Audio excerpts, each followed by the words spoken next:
Bismillahirrahmanirrahim. Assalamu alaikum students. My name is Imran Ahmed and I'm your computer science teacher. तो students grade 7 का आज हम unit number 2 देखेंगे और उसका लास्ट लेक्चर देखेंगे। इसके अंदर हम एक्सरसाइज को एंड करेंगे। अगर अपने प्रीवियस लेक्चर याद हो आपको तो हमने एक्सरसाइज को स्टार्ट किया था। तो देखते हैं कि आज हमारे पास एक्सरसाइज के अंदर कौन कौन से क्वेश्चंस अवेलेबल है। तो आइए स्टूडेंट्स फिर आज का लेक्चर फॉर्मली स्टार्ट करते हैं।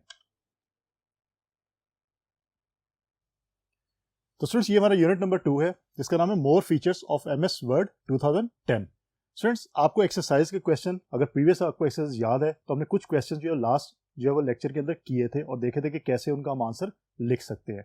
लेकिन स्टूडेंट्स याद रखिएगा एक्सरसाइज के आंसर लिखने के लिए या क्वेश्चंस के आंसर देने के लिए आपको लेक्चर्स के अंदर जो हमने टॉपिक्स पढ़े थे वो टॉपिक्स का कॉन्सेप्ट होना चाहिए, वो याद होने चाहिए। आपने जब भी इन एक्सरसाइज के आंसर लिखने हैं तो आपने लेक्चर्स को पहले अच्छी तरह समझना है और सुनना है और फिर आपने इनका आंसर लिखना है। तो स्टूडेंट्स आप भी अपनी टेक्स्ट बुक ओपन कर लीजिए। मैं यहाँ पे कुछ आपके पास क्वेश्चंस हैं, उनके आंसर्स का मैं आपको बताऊंगा और कुछ आंसर्स का मैं रेफरेंस के तौर पे आपको बताऊंगा कि टेक्स्ट बुक के अंदर आपके किस पेज के ऊपर उसका आंसर मौजूद है। आपने उस स्पेसिफिक पेज के ऊपर जो टॉपिक होगा उससे रिलेटेड जो लेक्चर है आपने वो सुनना है और लेक्चर सुनने के बाद आपने उस स्पेसिफिक क्वेश्चन का आंसर जो है वो अपने पास राइट डाउन कर लेना है, क्योंकि इन दी एंड जब फाइनल एग्जाम्स होंगे तो आपके पास जो है तमाम क्वेश्चंस के आंसर्स मौजूद होंगे। आप वहीं से आसानी से उसको रीड करके तो अपनी तैयारी कर सकते हो। तो स्टूडेंट्स एक्सरसाइज डी की बात करते हैं। आंसर द फॉलोइंग क्वेश्चंस कि आपको एक क्वेश्चन गिवन है, आपने उसका जो है आंसर जो है वो राइट डाउन करना होता है। स्टूडेंट्स पहला क्वेश्चन है what is a cell. Simple, आपके सेल टेबल के अंदर यूज होते हैं। Intersection of rows and columns को आप सेल कह सकते हैं। लेकिन अगर इसकी आपने फॉर्मल डेफिनेशन देखनी है तो आपकी टेक्स्ट बुक में पेज नंबर 13 के ऊपर इसकी डेफिनेशन मौजूद है। लेकिन अगेन वो स्पेसिफिक जो डेफिनेशन है जहाँ पे लिखी हुई है उससे जो रिलेटेड हमारा लेक्चर था उस लेक्चर को आप सुनिएगा तो आपको इजीली अंडरस्टैंड हो जाएगा कि सेल होता क्या है और डेफिनेशन को आप अपने वर्ड्स में लिखने की कोशिश करें। Number 2, define watermark. वाटरमार्क की डेफिनेशन टेक्स्ट बुक में पेज नंबर 27 के ऊपर आपको इसकी डिटेल मिल जाएगी कि वाटरमार्क क्या होता है, आप इसको क्यों यूज करते हो। तो स्टूडेंट्स अगेन इससे रिलेटेड जो हमारा लेक्चर था उसको सुनिएगा ताकि आपको अच्छी तरह समझ आ जाए कि वाटरमार्क क्या होता है और फिर उसकी डेफिनेशन आप खुद से लिख सको। Question number 3, which key is used to move to the next cell. Table के अंदर अगर आपने एक सेल से दूसरे सेल में मूव करना है तो कौन सी की हम यूज करते हैं? उसका आंसर है टैब की। आपके जो कीबोर्ड के ऊपर टैब की मौजूद है आप उसको यूज करते हो तो आप एक सेल से दूसरे सेल में मूव कर जाते हो। तो स्टूडेंट्स आप क्वेश्चन नंबर 4 की तरफ चलते हो, देखते हैं हमारे पास कौन सा क्वेश्चन अवेलेबल है। Question number 4, how will you change the table styles. Students again हमने लेक्चर्स के अंदर करके देखा था कि टेबल स्टाइल्स को कैसे हम चेंज कर सकते हैं। वही चीज आपने जो वो आंसर में यहाँ लिखनी है, लेकिन आपने वो स्टेप्स लिखने हैं। तो आपकी टेक्स्ट बुक में पेज नंबर 25 के ऊपर वो स्टेप्स जो है वो मौजूद हैं। उसके अलावा हमने जब करके देखा था अपने लेक्चर्स के अंदर, आप उस लेक्चर को भी सुन सकते हैं और वहां से भी जो स्टेप्स हमने परफॉर्म किए थे वो स्टेप्स आप जो आंसर में लिख सकते हो। Question number 5, write the steps to merge cells of your table. कि आपके टेबल के अंदर अगर आप जो है वो सेल्स को मर्ज करना चाहते हैं तो वो कौन से स्टेप्स इन्वॉल्व होंगे उसके अंदर। स्टूडेंट्स इसमें मर्ज सेल भी हो सकते हैं, स्प्लिटिंग सेल भी हो सकता है, तो आपको दोनों के जो स्टेप्स हैं उनका पता होना चाहिए। आपकी बुक में पेज नंबर 19 के ऊपर इसका जो आंसर है वो मौजूद है। लेकिन अगेन जो इससे रिलेटेड हमारा लेक्चर था उस लेक्चर को सुने और वहां से आप स्टेप्स जो है अपने वर्ड्स में अपनी कॉपी पे नोट डाउन कर लें। Number 6, how will you change the height of a row. कि रो की अगर आपने हाइट चेंज करनी है तो आप कैसे चेंज करोगे। आंसर इसका आपकी टेक्स्ट बुक में पेज नंबर 22 और 23 के ऊपर मौजूद है। लेकिन अगेन मैं ये रिकमेंड करूंगा कि आप इससे रिलेटेड जो हमारा लेक्चर है आप उसको सुने और उसमें देखें कि हमने रो की हाइट को कैसे चेंज किया था। तो उन स्टेप्स को आप अपने वर्ड्स के अंदर लिख सकते हैं। Question number 7, write the steps to insert a column in your table. कि अगर आपने अपने टेबल के अंदर कॉलम को इंसर्ट करना है तो वो किन स्टेप्स के अंदर ये परफॉर्म होगा function. Again students text book में अंदर पेज नंबर 15 एंड 16 के ऊपर आपको इसकी डिटेल मिल जाएगी। लेकिन मैं रिकमेंड करूंगा कि आप उससे रिलेटेड लेक्चर जो है उसको सुने और उसके अंदर हमने जिन स्टेप्स को फॉलो करते हुए कॉलम इंसर्ट किया था टेबल के अंदर आप भी उन स्टेप्स को याद रखें और फिर इसको आंसर में लिख लीजिएगा। Question number 8, how will you apply borders to your table. कि आपने टेबल के अंदर बॉर्डर्स कैसे अप्लाई कर सकते हैं। आपकी टेक्स्ट बुक में पेज नंबर 26 के ऊपर इसका आंसर मौजूद है। लेकिन आप उससे रिलेटेड जो लेक्चर के अंदर हमने इन्फॉर्मेशन ली थी उस इन्फॉर्मेशन को यूज करते हुए अपना आंसर लिखने की कोशिश कीजिए। अब स्टूडेंट देखते हैं कि क्वेश्चन नंबर 9 हमारे पास क्या है और उसका आंसर हम कैसे ले सकते हैं। So let's see question number 9, write the steps to print a document. कि डॉक्यूमेंट अगर आपने प्रिंट करवाना है तो कौन से स्टेप्स उसमें इन्वॉल्व होंगे। अगेन स्टूडेंट्स, हमने लेक्चर लिया था, उसके अंदर में डिटेल से बात की थी कि कौन कौन से स्टेप्स हमारे इन्वॉल्व होते हैं अगर आपने डॉक्यूमेंट को प्रिंट करवाना है।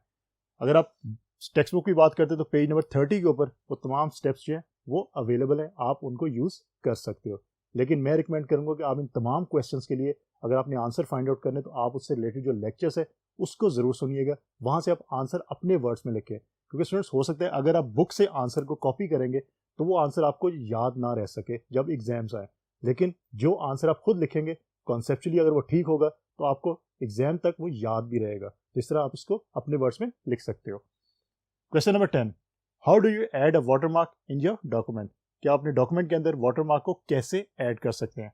आंसर इसका आपकी टेक्स्ट बुक में पेज नंबर 27, 28 और 29 के ऊपर मौजूद है। क्योंकि आपको पता है कि आप वाटरमार्क दो टाइप के जो ऐड कर सकते हो अपने डॉक्यूमेंट के अंदर, पिक्चर वाटरमार्क और उसके साथ टेक्स्ट वाटरमार्क। तो दोनों की डिटेल आपके इन 3 पेजेस के ऊपर मौजूद है। लेकिन अगेन इससे रिलेटेड जो हमारा टॉपिक है, जो लेक्चर है, उसको सुने, वहाँ से आपको ईजिली अंडरस्टैंड हो जाएगा कि आप ये काम कैसे कर सकते हो और उसी को फिर आप अपने वर्ड्स में लिख सकते हो।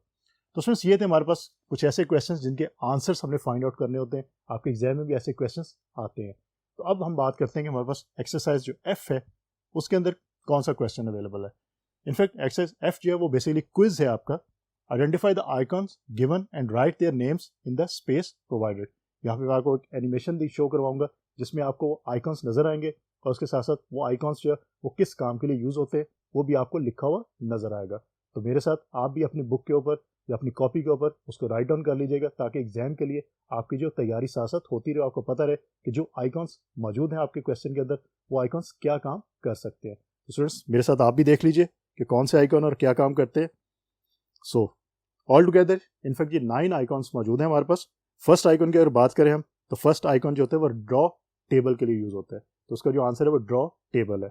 सेकंड की बात करें तो इरेजर है, इसके अंदर आपको उसके ऊपर इरेजर बना हुआ भी नजर आ रहा है, तो अगर टेबल को इरेज करना चाहते हैं तो आप इरेजर को यूज कर सकते हैं। थर्ड वन डिलीट करने के लिए, मीन आप टेबल को भी डिलीट कर सकते हैं, आप रोज को भी डिलीट कर सकते हैं, आप कॉलम को भी डिलीट कर सकते हैं। तो इनफैक्ट आपका डिलीट करने के लिए आप जो थर्ड आपका आइकॉन है वो यूज होता है। नंबर 4 की अगर आप बात करें, ये आपका शेडिंग के लिए यूज होता है। हमने अपने लेक्चर्स के अंदर बात की थी इसकी, आज दोबारा आपको बताता हूँ कि शेडिंग के लिए अगर आपने अपने टेबल को शेडिंग देनी है तो फिर आप जो वो आइकॉन नंबर 4 को यूज करते हो। नंबर 5 की अगर बात करें तो ये आपका बॉर्डर्स के लिए यूज होता है, तो बॉर्डर के लिए आप इसको यूज कर सकते हैं। नंबर 6 FX जो लिखा हुआ है ये फॉर्मूला के लिए, अगर आप फॉर्मूला जो है वो ऐड करना चाहते हैं तो आप FX को यूज कर सकते हैं। नंबर 7 अगर आपने टेबल को स्प्लिट करना है, मीन एक टेबल से आपने 2 टेबल्स बनाने हैं तो आप इस आइकॉन को यूज कर सकते हो। नंबर 8 की अगर बात करें तो आपको एक एरो अपवर्ड की तरफ दिखाई दे रहा है। स्टूडेंट्स इसका ये मतलब है कि इंसर्ट रो अबव, मीन जो रो आपने सेलेक्ट की हुई है उससे अगर ऊपर वाली रो में आप एडिशन करना चाहते हैं तो आप इसको यूज करते हैं।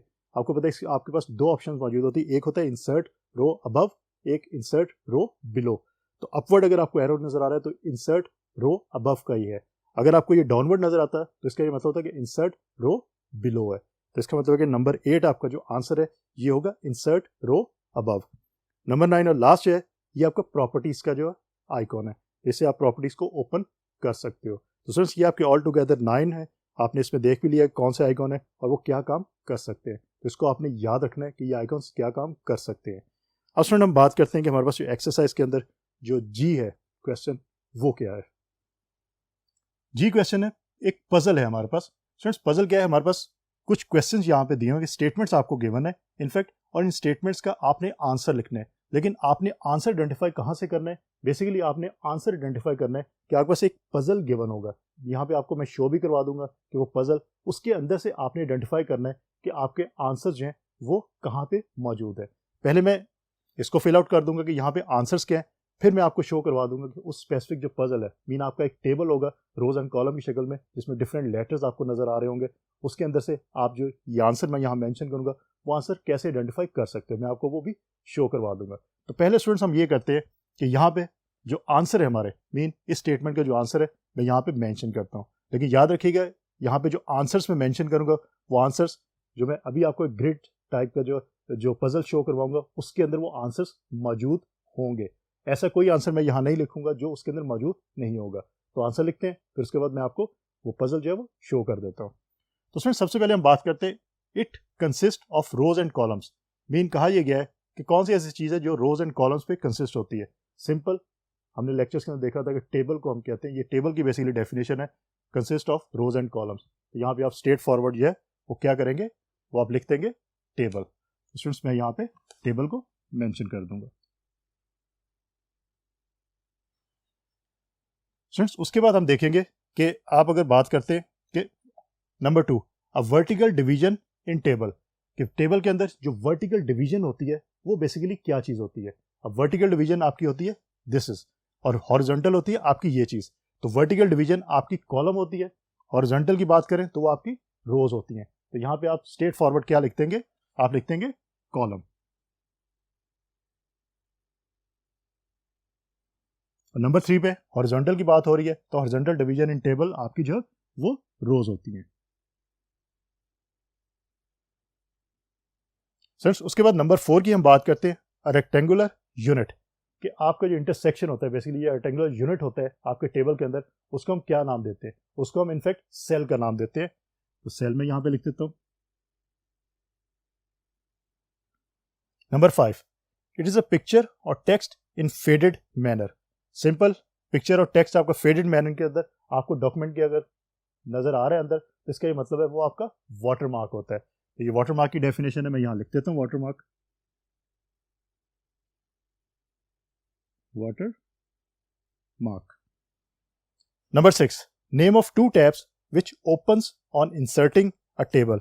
जब भी आप टेबल को यूज करते हैं तो टेबल के अंदर आप टेबल टूल्स के अंदर आपके 2 टैब्स ओपन होते हैं, एक आपका डिजाइन का टैब ओपन होता है और दूसरा लेआउट का आपका टैब ओपन होता है। तो यहां पे मैं दोनों मेंशन कर देता हूं। First one is design and second one is layout. तो फ्रेंड्स इस तरह आप जो है इसको फिल आउट कर सकते हैं। अब इसी को मैं आपको शो करवा देता हूं कि आपके पास जो पजल है या आपकी बुक के अंदर जो पजल मौजूद है उस पजल के ऊपर आप जो वो कैसे इसको फाइंड आउट कर सकते हैं इन आंसर्स को। मैं 1 बाय 1 आपको शो करवाता हूँ। तो आपको स्क्रीन के ऊपर नजर आ रहे हैं कि नंबर 1 का आंसर क्या है, 2 का क्या है, 3 का, 4 का, 5 का और 6 का आंसर क्या है। तो आपको स्क्रीन के ऊपर नजर आ रहा है, तो आप इस तरह फाइंड आउट इसको कर सकते हो। स्टूडेंट्स ये पजल्स भी आपको फाइंड आउट करने आने चाहिए, आपके एग्जाम में ये क्वेश्चंस आ सकते हैं। तो अगर आपको पजल्स में से फाइंड आउट करना नहीं आता कि आंसर कैसे फाइंड आउट करना है, तो आप नंबर लूज कर सकते हो। तो इसलिए आपको ये चीज़ें पता होनी चाहिए। तो फ्रेंड्स इनफैक्ट आज हमने यूनिट नंबर 2 जो है हमारा, आज उसको हमने एंड कर लिया। हमने उसके एक्सरसाइज में क्वेश्चन से उसको देख लिया।